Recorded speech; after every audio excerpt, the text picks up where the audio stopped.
Assalamualaikum warahmatullahi wabarakatuh. Saya Prima Pandu Permana. Di sini saya akan menyampaikan tentang hukum Islam dan perbedaan mazhab. Hukum Islam. Yang pertama, pengertian hukum Islam. Islam merupakan agama terakhir yang diturunkan Allah SWT kepada seluruh umat manusia.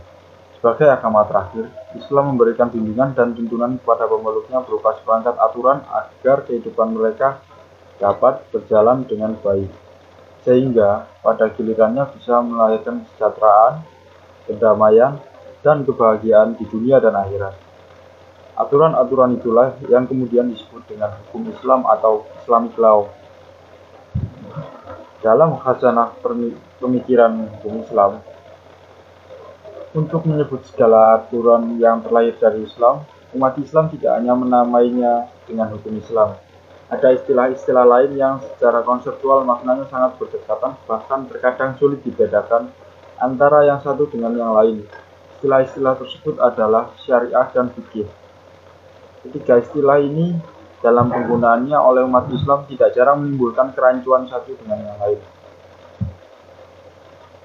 Dilihat dari perspektif sejarah, istilah hukum Islam disinyalir datang paling belakangan bila dibanding dengan istilah syariah dan fikih. Namun, sejak kapan istilah hukum Islam digunakan dalam khazanah keilmuan Islam tidak diketahui secara pasti. Sejak diturunkan oleh Allah, Al-Quran tidak pernah menyebut hukum Islam secara tegas dan spesifik. Memang kata hukum yang berarti hukum banyak sekali terdapat dalam ayat-ayat Al-Quran, tapi tidak satu pun yang disandingkan dengan kata Islam. Demikian juga hadis-hadis Nabi, sepanjang penelusuran hadis tidak ada satupun kata hukum yang disandingkan dengan kata Islam.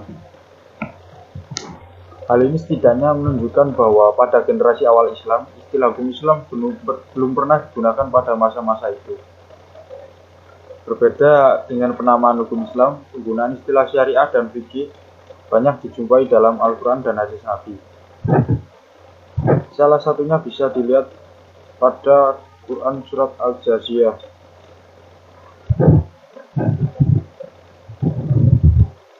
Dan hadis yang disampaikan oleh Ibnu Abbas.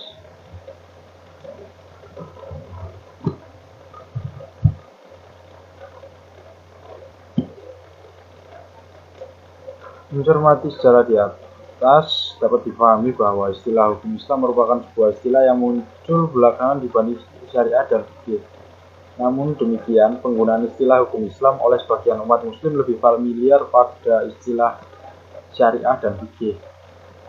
Meskipun apabila dilihat dari tujuannya, penyebutan hukum Islam seringkali hanya menggantikan penyebutan syariah atau fikih. Artinya, ketika orang menyebut hukum Islam, maka yang dimaksud adalah syariah atau fikih itu sendiri. Dengan demikian, istilah hukum Islam tidak mempunyai makna spesifik yang mengarah pada definisi tertentu, tapi ia lebih merupakan sinonim dari syariah atau fikih. Untuk mempertegas apa sebenarnya syariah atau fikih, berikut ini dijelaskan definisi keduanya. Dilihat dari sudut pandang etimologis, syariah berarti jalan menuju tempat keluarnya air atau sumber mata air. Sementara itu ditinjau dari sisi terminologis atau istilah, syariat adalah segala ketentuan Allah yang ditetapkan kepada hamba-hambanya baik menyangkut akidah, akhlak, ibadah, dan muamalah. Senada dengan pendapat ini, dalam redaksi yang berbeda, Dr. Sulaiman Ibrahim, seorang ulama dan pemikir Islam asal Nigeria, berpendapat bahwa syariah adalah sumber hukum Islam, sumber ilmu pengetahuan, asas kebudayaan Islam, dan asal muasal perkembangan peradaban Islam. Secara garis besar, syariat Islam dapat dibagi dalam 3 cakupan.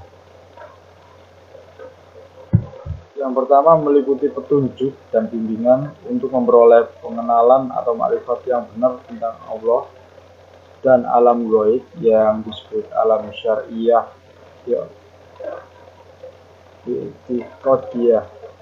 yang menjadi bidang bahasan ilmu tauhid atau ilmu kalam. Yang kedua, meliputi petunjuk dan bimbingan untuk mengembangkan potensi kebaikan yang ada dalam diri manusia supaya ia menjadi makhluk terhormat yang disebut ahkam syariah khuluqiyah, yang menjadi bidang kajian ilmu tasawuf atau akhlak. Meliputi berbagai ketentuan dan perangkat peraturan hukum untuk menata hal-hal praktis dalam melakukan ibadah atau pengabdian kepada Allah, melakukan hubungan pergaulan sehari-hari sesama manusia dalam rangka memenuhi hajat hidup, melakukan hubungan dalam lingkungan keluarga, dan melakukan penertiban hukum untuk menjamin tegaknya keadilan dan terwujudnya ketentraman dalam pergaulan manusia yang disebut ahkam syariah amaliyah, yang menjadi bahasan ilmu fikih merupakan yang ketiga. Berbeda dengan syariat, secara bahasa fikih diartikan dengan al-fahm, yakni pemahaman atau pengertian. Adapun secara istilah, fikih adalah memahami ketentuan-ketentuan syariah yang bersifat aplikatif melalui dalil dirinya yang terperinci. Dalam ungkapan lain, fikih adalah rumusan-rumusan yang dihasilkan para ulama melalui pengkajian yang mendalam terhadap ketentuan-ketentuan syariat yang dihimpun dalam Al-Quran dan hadis.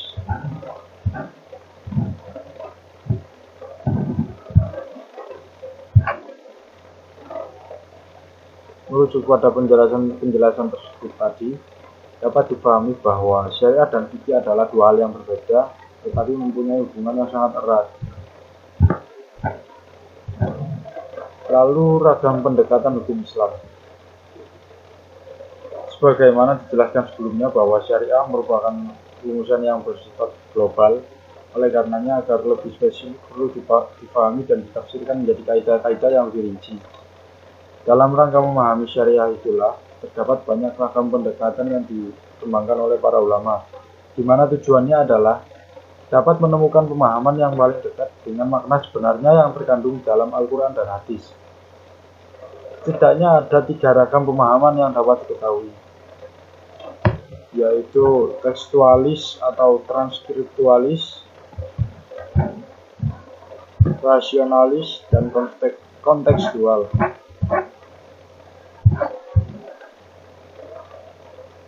Yang tekstualis atau transkriptualis adalah ragam pemahaman yang mencoba memahami teks-teks Al-Quran dan hadis secara tersurat.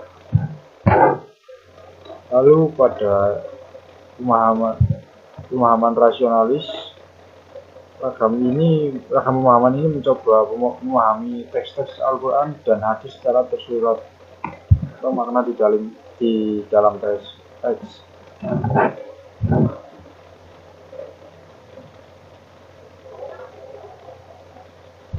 Lalu pemahaman secara kontekstual yang maknanya pemahaman yang dikembangkan oleh banyak ulama.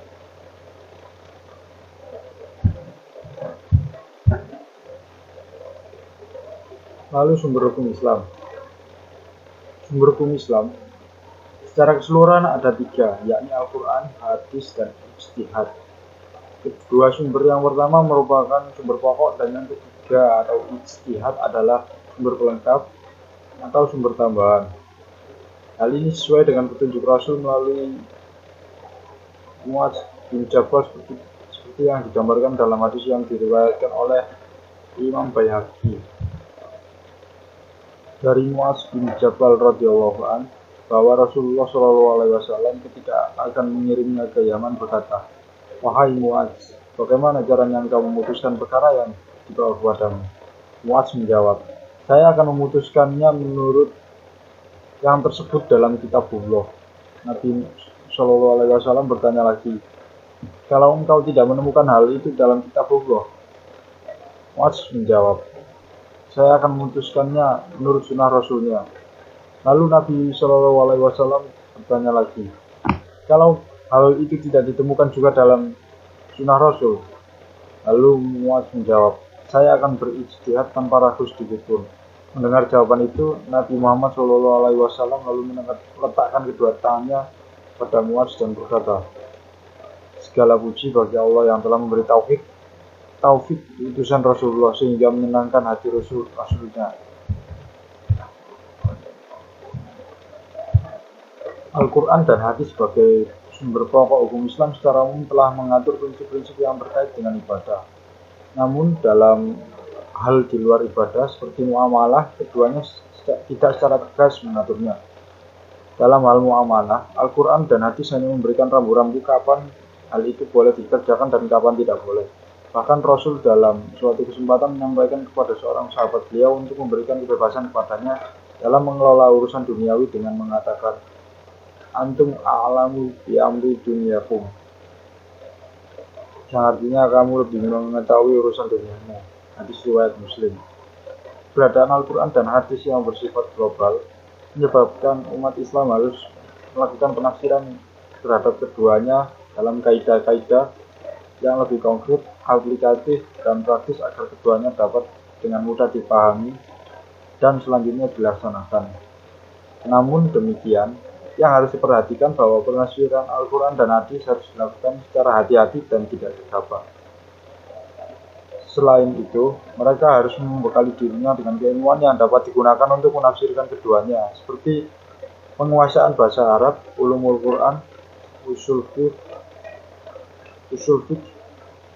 tarikh Islam atau sejarah Islam, dan lain-lain. Tanpa itu semua, hasil penafsiran yang dilakukan akan jauh dari kebenaran. Proses penafsiran terhadap Al-Quran dan hadis yang demikian kemudian dinamakan dengan ijtihad. Sekian yang dapat saya sampaikan. Ada kurang lebihnya mohon maaf. Wassalamualaikum warahmatullahi wabarakatuh.